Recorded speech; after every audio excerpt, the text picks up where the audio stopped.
Donc, toujours dans le cadre des efforts déployés par l'État pour une meilleure protection sociale des citoyens égyptiens, nous avons en ligne Madame Raymonda Kanaen, conseillère auprès du ministère de la Solidarité sociale. Bonsoir. Oui, bonsoir.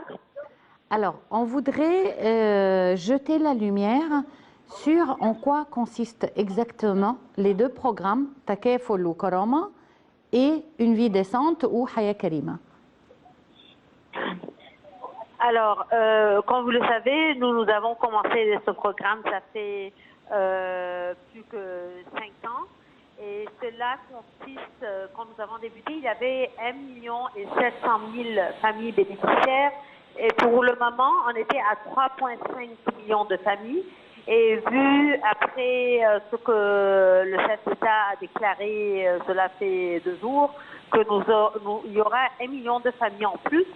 Et ces personnes vont bénéficier d'un salaire régulier qui sera chaque mois. Et ce salaire aidera les familles à pouvoir résister à l'état économique dans le pays. Et, pardon. Et bien sûr, cela, il y aura aussi une augmentation. Il y aura plus que 9 millions de familles qui auront des aides pour une période de 6 mois. Et ces personnes sont déjà dans le système du pays. Ces personnes bénéficiaires sont plutôt les personnes qui sont officielles dans le pays, qui prennent un salaire moins que 2700 livres, et les autres qui ont une pension qui ne dépasse pas les 2500 livres. Et ce sont des aides monétaires qui sont pour chaque mois. Bon, à part ces aides financières, Madame Raymonda, est-ce que vous leur offrez d'autres programmes, par exemple, qui les aideraient à avoir un travail durable, un salaire durable? Est-ce que cela est pris en considération aussi, ou bien ce sont des aides financières, vous vous contentez de cela? Bien sûr que oui, ça c'est dans le programme. Et l'idée même de Takef et Karama, Takef, ce sont pour les familles les plus vulnérables, et Karama, c'est plutôt pour les personnes qui sont handicapées. Alors, ces personnes qui sont dans ce programme, ils sont dans l'aide monétaire pour pouvoir, pour une certaine période de temps, avoir un certain montant qui les aide à apprendre aussi un certain emploi. Hein. Et c'est ce qu'on fait plutôt dans notre ministère, c'est de leur donner un emploi ou un prêt ou un projet pour qu'ils puissent en sortir de ce cycle de pauvreté.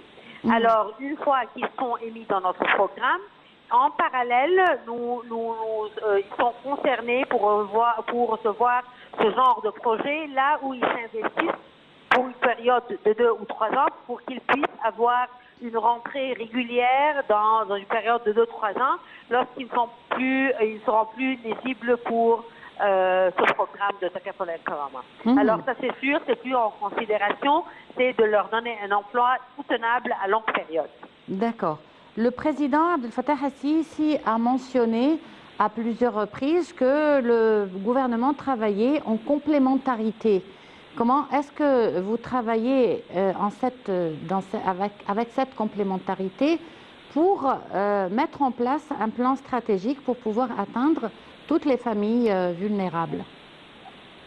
En effet, nous avons une base de données où nous avons tous les coordonnées de ces personnes, et c'est vraiment, on le fait chaque 6 mois pour s'assurer que ces personnes sont éligibles. Pour être éligible à ce programme, il faut vraiment qu'il n'y ait pas de rentrée mensuelle, qu'ils aient leurs enfants qui sont dans les écoles. Tous leurs enfants doivent être dans les écoles. Ils doivent recevoir aussi une aide sanitaire pour être sûrs qu'ils sont en bonne forme et en bonne santé. Alors tout cela les aide à sortir de ce cycle de pauvreté. Parce que la pauvreté chez nous, c'est un cycle non seulement, c'est pas seulement la pauvreté monétaire, mais plutôt c'est la pauvreté de l'hygiène ou de la santé et de l'éducation. Et ce qu'on essaye de faire, et c'est vraiment de les faire en sortir de cette situation, tout en leur donnant des subventions et tout en leur donnant accès à l'éducation, accès aux services d'hygiène et de santé, pour qu'ils puissent être capables d'avoir un travail soutenable à long terme. Mhm. Est-ce qu'on peut parler de l'impact du programme Takeful Karam qui opère déjà depuis quelques années? Vous avez ressenti des résultats concrets? En effet, il faut dire qu'aujourd'hui, nous, une fois que les personnes qui, avec les programmes qu'on est en train de rajouter pour tout ce qui est l'employabilité, on est en train, il y a des personnes qui sont plus éligibles parce qu'en effet, ils ont maintenant ils ont un boulot ou ils ont un projet qui leur aide à avoir une rentrée. Alors, nous avons, et c'est comme ça qu'ils s'en sortent du cycle de pauvreté. Une fois qu'ils s'en sortent, on en fait rentrer d'autres qui sont potentiellement, si on ne les aide pas à un moment donné, ils peuvent retomber dans le cycle de pauvreté. Alors, on essaye vraiment d'avoir un cycle tournant qui fait rentrer la personne, qui l'aide monétairement, l'éducation, la santé et l'employabilité. Une fois qu'ils s'en sortent, on en prend d'autres pour les en faire ressortir. Et c'est un cycle tournant qui aide vraiment les gens à progresser. Avec la situation économique dans le monde actuellement et en Égypte bien sûr, comment est-ce que vous pouvez garantir la durabilité de ces programmes? C'est tout en ayant des interventions, et les interventions sont non seulement, je le redis, monétairement et économiques, mais aussi c'est tout ce qui a à faire avec l'éducation et la culture. Aujourd'hui, on a vraiment des pratiques qui gardent la personne dans le cycle de la pauvreté. On essaye vraiment de combattre toutes ces idées, par exemple comme le mariage des filles à l'âge très jeune, avant à l'âge de 13-14 ans. Et on essaie de travailler là-dessus, et on essaie de travailler à être sûr que les familles et que les personnes qui se marient récemment n'aient pas plus que 2 enfants. On essaye de s'assurer que la femme vraiment prend garde de la santé de ses enfants à travers les visites médicales. Et tout cela nous aide vraiment à les mettre dans une situation à combattre cette pauvreté et à en pouvoir être productif pour plus tard. L'un des problèmes, effectivement, était le mariage précoce et était aussi les enfants dans des situations difficiles. Est-ce que ces programmes ont pu remédier à ces grands maux que nous avons?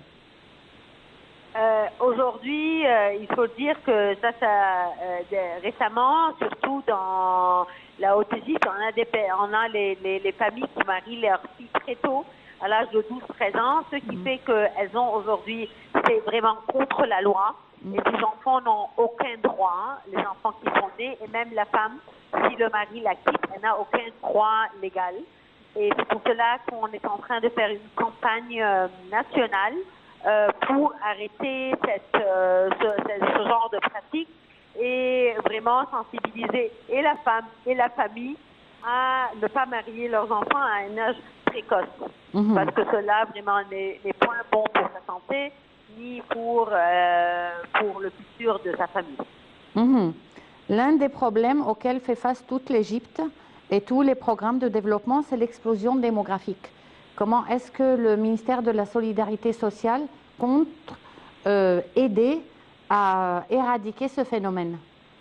Dans le ministère de la Solidarité sociale, nous travaillons avec les Raedat et PIF. Ce sont des femmes, nous avons plus que 20 000 femmes qui sont là dans tous les gouvernorats et dans tous les villages.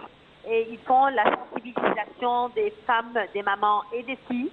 Et ils ont des programmes pour leur expliquer c'est quoi le pour et le contre d'un mariage à un âge où la fille peut vraiment soutenir sa famille.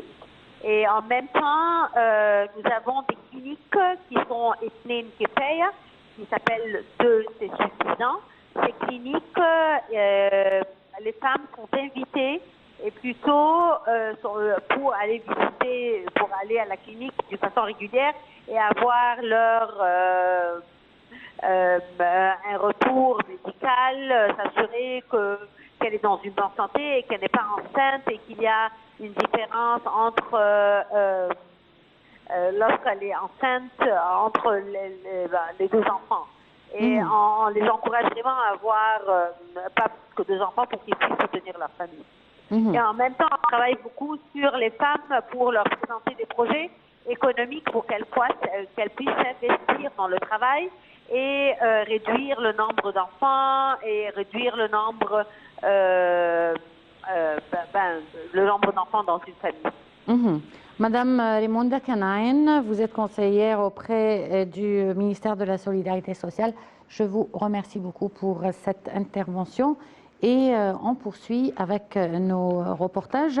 Le ministère de la Solidarité sociale a lancé le programme Takaful Ukaram ou Solidarité et Dignité en collaborant avec des ministères avec différents ministères dans le but d'aider les familles dans des situations vulnérables. Le programme est appliqué dans 8 gouvernorats d'Égypte. Takaful Ukaram, c'est le nom de ce programme qui a vu le jour en décembre 2015. Il apporte un soutien aux parents nécessiteux, mais à condition que leurs enfants soient scolarisés. Les détails.